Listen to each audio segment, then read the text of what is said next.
Welcome to this edition of the Alabama Historical Association's podcast program.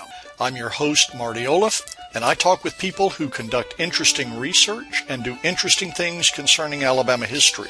You can find out more about the Alabama Historical Association, a membership organization devoted to Alabama history, by pointing your browser at our website, www.alabamahistory.net.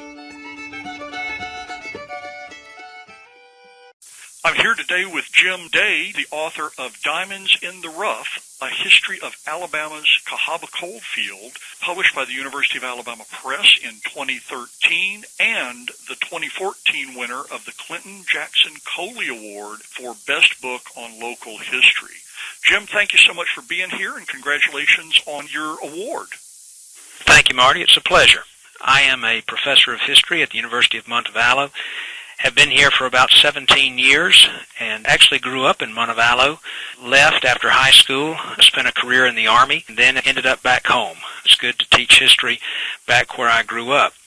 My interest in the Cahaba coal field actually began as a young fella. My father grew up in Piper, which is a coal mining town in northern Bibb County, and my grandfather, whom I never met, owned a store and a dairy that competed with the commissary at the Little Cahaba Coal Company.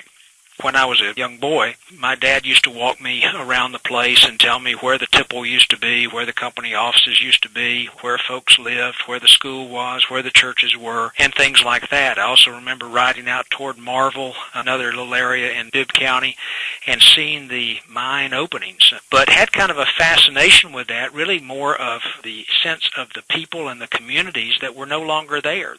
There was nothing except for the old concrete vault at Piper. I remember one of the rail lines that was still there, a stop sign, and part of the tipple that fell in shortly after I gained recollection of that area. So for me, it was primarily pine trees and little kudzu in other places and things like that. But I had to imagine the coal operations in my mind's eye, and certainly as a little fella, I didn't really have a good appreciation of that. But when I was on active duty in the Army, I had an opportunity to go to advanced civil schooling, went to the University of Georgia to work on a master's degree before going to West Point to teach for a 3-year tour. And while I was trying to decide about a master's thesis topic, I had the idea of recreating Piper, get a sense of exactly who lived where, what went on, what life was like. As I explored that a little bit more fully, I realized that given the time constraints the Army had put on me, I really did not have time to get into the detailed research that was required to do that work. So I ended up doing my master's thesis on the Korean War, went and taught military history, and then finished out my military career in 1995. Shortly thereafter, I had an opportunity to enroll in the doctoral program at Auburn University, met with Dr. Wayne Flint and Dr. David Lewis, who talked with me about writing that history of Piper as a coal mining community. As I got to working on that, I realized that Piper was very much like other coal mining communities in Bibb County, and then frankly extending to the entire Cahaba coal field, which extends about 67 miles. Coal mining really has permeated this entire area, not just geographically, but also socially. I realized that many of the people whom I knew growing up in the Montevallo area actually had ties to coal mining. It was not readily apparent as a young fella growing up in Montevallo proper, but I knew that Aldrich was just to the west. I knew that Boothton was on the other side of Pea Ridge, and then, of course, you get into Marvell, Coleener, Piper, and then areas on out toward Blockton and West Blockton in Bibb County. Also knew that there was coal mining up toward Helena and that area, but my research revealed that there were even more coal mines than I knew about. So I began to use local histories to piece together the larger picture. Also had an opportunity to meet Ken Penhale in Helena, who had salvaged some papers and letters and the like from Joseph Squire, who was an English mining engineer, migrated to the United States in 1849, spent 10 years then working his way across the Midwest out to the Missouri River Valley, where he was involved in coal mining operations. And in 1859, he learned of some extraction problems in present-day Aldrich. So he came to central Alabama, worked with a couple of entities there. One was the person whom I determined to be the coal mining pioneer, William Phineas Brown, who was a businessman who had come south from Vermont, had been involved in various business ventures, but eventually married Margaret Stevens, moved to the Wilton area just south of Montevallo, and then began to mine coal west of Montevallo in 1849. By the time we got into the mid to early 1850s, William Phineas Brown's primary competition was the Alabama Coal Mining Company. They were actually mining the same seam, just in different pits. But things were tough at that point. They had transportation issues, they had labor issues, and certainly in the 1850s they were reliant on slave labor. They had issues getting the coal to market. The principle was to go to Selma, put it on barges on the Alabama River, and you could go east to Montgomery or south to Mobile and then to New Orleans and to other areas. The problem was getting the coal from central Alabama down to Selma. They would have liked to put it on barges up in this area, but they had shoals at Centerville. They couldn't float the coal to the south, so they had to rely on the railroad at Wilton. So Brown built a tramway from present-day Aldrich down to Wilton so he could get the coal out of the pit to the railhead and then load the rail cars and get them to Selma. Quality control was another issue. Most of the time, the coal was dirty. They had all types of challenges. Plus, there was a seasonal market. In the wintertime, high demand for coal. But during the summertime, there was very little demand for coal. So it really was kind of a stop-and-start operation throughout the 1850s. Joseph Squire showed up in 1859, worked alternately for a few years for Brown and also for the Alabama Coal Mining Company, and really established himself as the authority on coal deposits in this area. Eventually worked with Henry de Bardeleben, Truman Aldrich, and James Sloss. The Cahaba field, also opening the Pratt mines west of Birmingham that eventually would supply the coal for fuel to the blast furnaces as Birmingham began its iron industry. Joseph Squire's correspondence were very easy to use. When he received a letter, he would turn the letter over on back and in pencil draft his response, then write the formal letter that he would mail. But what it afforded me as a researcher was I could see both sides of the correspondence as I worked through those letters salvaged from a decrepit barn, Squire's home place and office in Helena along Buck Creek. After the Civil War, Squire contracted with Eugene Smith, the state geologist, to write the Geological Survey of Alabama, really to write a description of coal deposits in the Cahaba field. That was published in 1890. Copies of that still exist today, as well as a map that Squire drew depicting the depth of the seams and the order of the seams, and watercolored it to provide some definition, and really is as much a work of art as it is a study in geology and geography. By the turn of the century, between the 19th century and the 20th century, most of the coal in this area had been identified, and it was time to exploit it. Cahaba got a slow start because in 1876, Henry de Bardeleben, who was the son-in-law of Daniel Pratt, came to Oxmoor, rebuilt that furnace that had been destroyed by Wilson's raiders in the spring of 1865, and they did some coking experiments there, determining which coal would coke more readily. And coke is to coal as charcoal is to wood.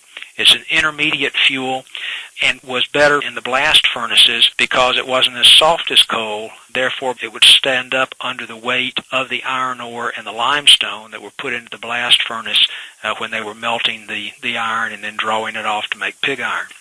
De Bardeleben and Pratt came to Oxmoor, did some tests in 1876, and determined that coal from the Warrior field actually coked more readily than the coal in the Cahaba field. There are about 17 different grades of coal, going from anthracite, which is the hardest and cleanest burning, to peat. The Warrior field really became the primary source of coal for the Birmingham district, and this is the part that I found in my research that made Cahaba unique, and that is that because of a slightly different grade of coal, a little bit more sulfur, a little bit more ash content and the like, that Cahaba coal had different usage. It was used to make natural gas, domestic heating, and also locomotives. Those markets developed to the south in Alabama along the Alabama River Basin and then began to be exploited by various entrepreneurs who came to the Cahaba field right around the turn of the century. As it turns out, Henry de Bardeleben was involved, Truman Aldrich was involved, his brother William Aldrich. came to Alabama, also from New York, and then partnered with him to establish the town of Aldrich.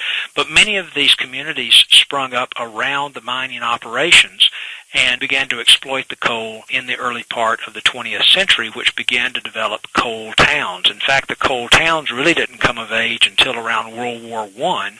Prior to that, it's pretty rough and ready kind of existence. A lot of single miners living in areas that were primarily coal mining camps, much as what we think of with the gold rush in California, where you had prospectors out on their own.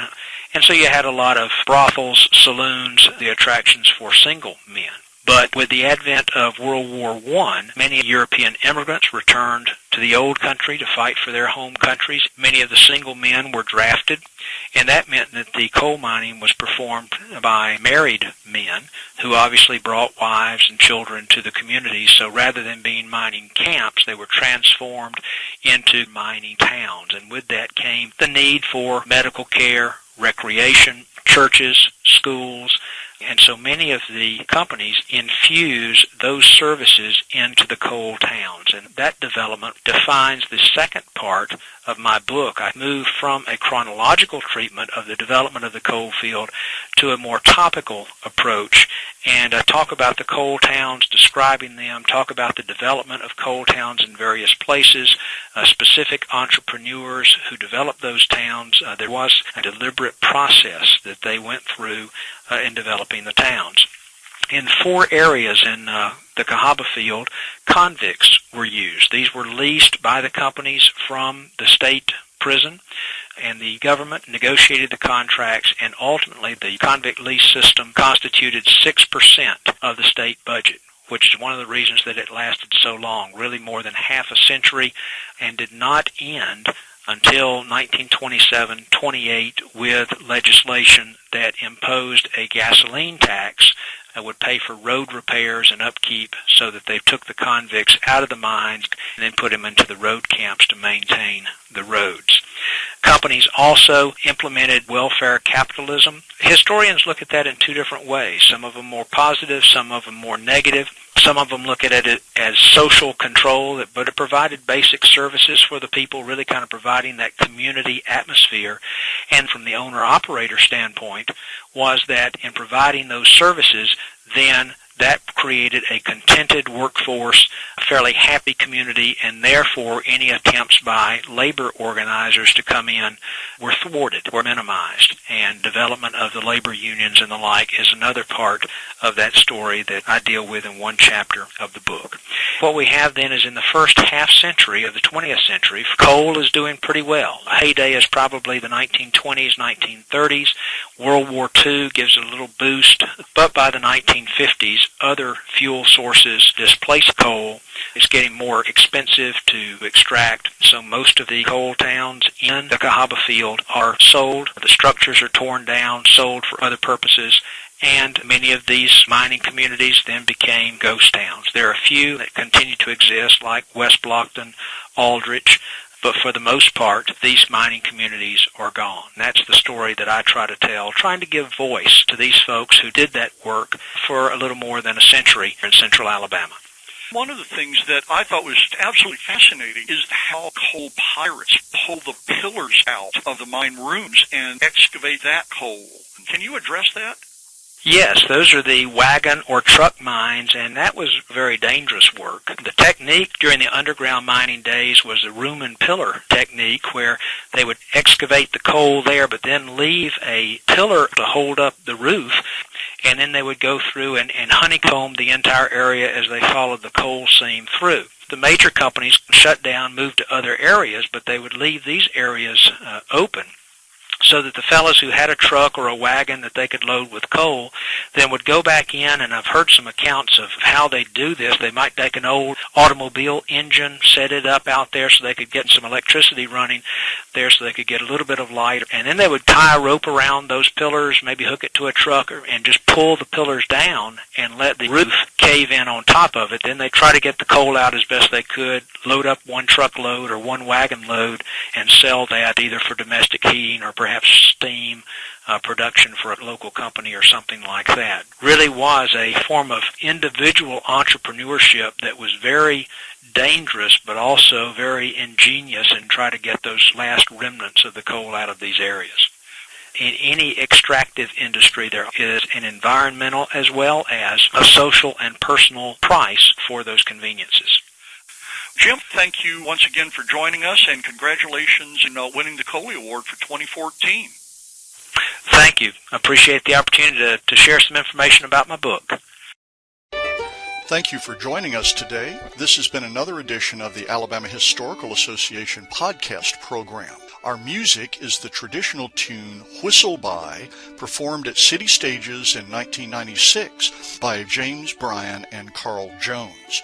It's provided courtesy of the Alabama Folklife Association, which you can find on the web at alabamafolklife.org.